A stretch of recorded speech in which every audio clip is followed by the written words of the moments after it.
Le droit de tous à un logement décent a motivé la signature d'un accord tripartite signé entre le Fonds pour l'habitat social, le FONGIP et l'Association professionnelle des banques et établissements financiers du Sénégal, un accord cadre portant sur la gestion de la ligne de garantie du programme des 100 000 logements, une synergie des efforts visant à promouvoir l'accès au logement des couches les plus défavorisées.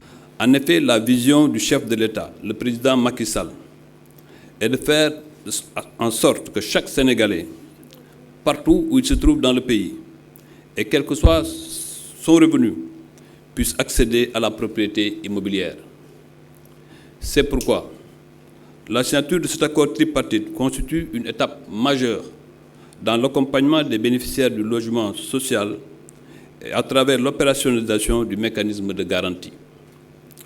Assurément, la garantie FHS-FONGIP permet d'offrir au secteur bancaire un outil performant pour accompagner les acquéreurs, en particulier ceux qui ont des revenus faibles ou irréguliers qui ne leur permettent pas de satisfaire aux conditions classiques des banques. Quand le bâtiment va, tout va, dit l'adage. Pourtant, seuls 2,7% des financements bancaires sont destinés à l'habitat au Sénégal. Les banques sont ainsi invitées à jouer davantage leur partition pour donner corps à l'ambition du chef de l'État de réduire les discriminations liées à l'accès au logement. Je vous parle, monsieur Sy. Quand je vous parle, je parle aux banquiers. Soyons innovants.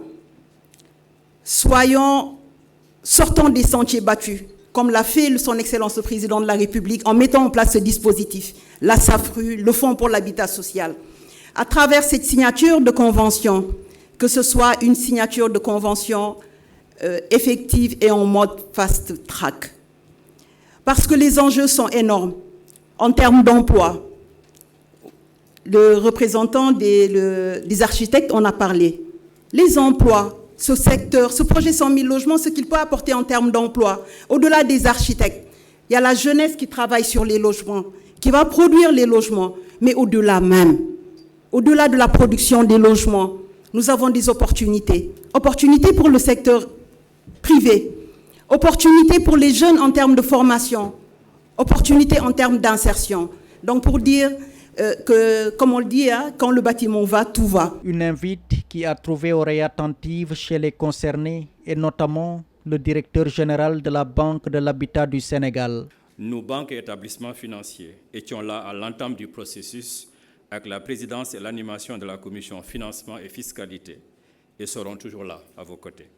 C'est le lieu pour l'association que je dirige de vous remercier pour l'inclusion, l'invitation et la confiance.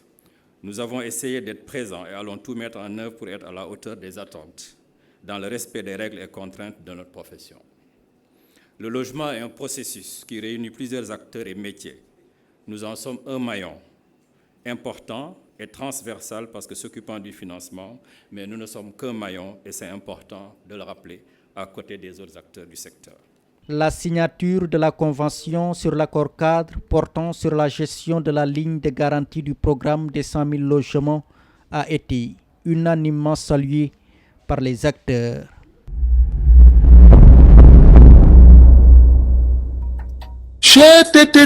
mais yow sa waay yow fu ñu la fekk yaa ngi ci kanamu ordinateur bi wala sa kanamu tablette ba sa téléphone portable lu xew mais damay lire ay information waaw xoolal boo bëgg am ay information yu leer nañ et en temps réel duggal ci www.senegal7.com ay information yu wóor man de maa ngi application Sénégal 7 lépp lu xew dama koy jot ci sama téléphone ci tàng bi te nag application Sénégal 7 am ko yomb na da ngay dugg ci Play Store wala Apple Store nga télécharger ko rek xam li xew ci réew mi ak la xew ci bitim réew te nag dara du la ci umpu. Vous voulez des informations en temps réel? Cliquez sur www.senegal7.com. Sénégal 7, le roi de l'information en temps réel.